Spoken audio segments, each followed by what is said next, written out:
Welcome to day 11 of our comprehensive STL course. In today's session, we will dive into one of the most fundamental yet powerful data structures, the queue. We will explore how the queue adheres to the first in first out principle, commonly known as FIFO, and how the C++ standard template library provides us with a robust and efficient queue implementation. By the end of this lesson, you will be confident in using queues to solve real-world and competitive programming problems. So let's get started. Let's begin by understanding what a queue actually is. A queue is a linear data structure that maintains the order of elements based on the first in first out model. This means that the first element inserted into the queue is the first one to be removed, just like waiting in line at a store or a service counter. You can only add new elements at the back and only remove them from the front.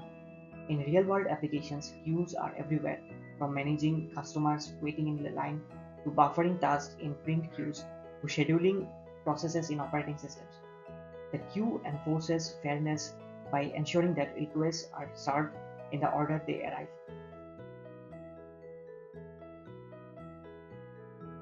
To visualize the concept better, think about a real-life queue, like a line at a ticket counter.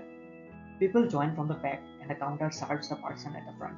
There's no skipping and no random access, just a clean and fair process. This is exactly how a queue works in computer science. Understanding this analogy helps us relate abstract concepts to everyday experiences, which makes it easier to remember and implement them correctly. In C++, the standard template library gives us a ready-to-use queue container. To use it, we simply include the queue header. The std::: queue is implemented as a container adapter, meaning it wraps around another container, typically dq or list, and restricts access to only the operations allowed in a queue. This abstraction allows us to focus on the queue's behavior rather than worrying about how it's implemented internally. And since it's built on top of efficient containers, performance is generally very good for typical use cases. Let's now look at the key functions provided by std::: queue. Push is used to insert an element at the back of the queue. Pop removes the front element, the one that was inserted first. Front returns a reference to the element at the front. Pack gives you access to the most recently added element. Empty checks if the queue is currently empty, and size returns the number of elements in the queue. These 6 functions are all you need to perform typical queue operations: insert, remove, check status, and access the ends. Now you might be wondering what data structure actually holds the elements inside a queue. Well, by default, queue uses DQ, which stands for doubly ended queue, as its underlying container. A DQ supports fast insertion and removal from both ends, making it ideal for implementing a queue. However, STL also allows you to change the underlying container. For example, you could use a list instead, if that fits your needs better. The only requirement is that the container must support pushback, pop front, and access to both front and back elements. This gives you some flexibility depending on performance or memory considerations.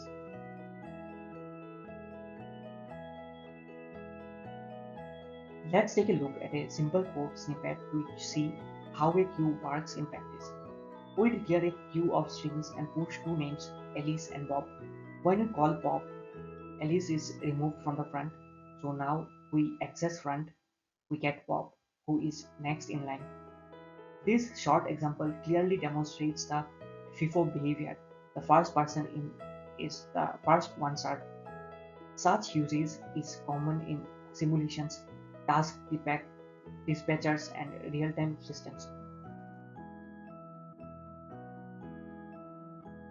While the queue is a very useful structure, it's important to understand its limitations. First, you cannot randomly access elements inside a queue.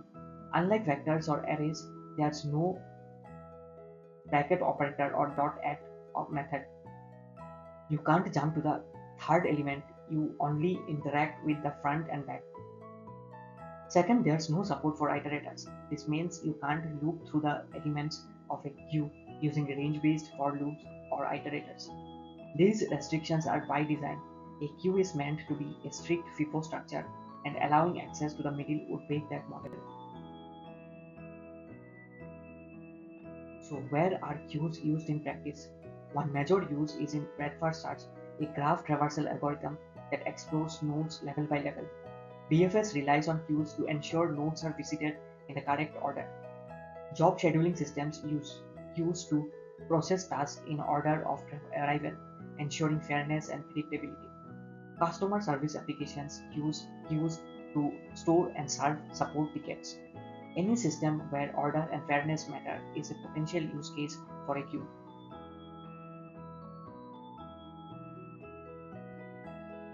It's time to get your hands dirty with a small coding challenge.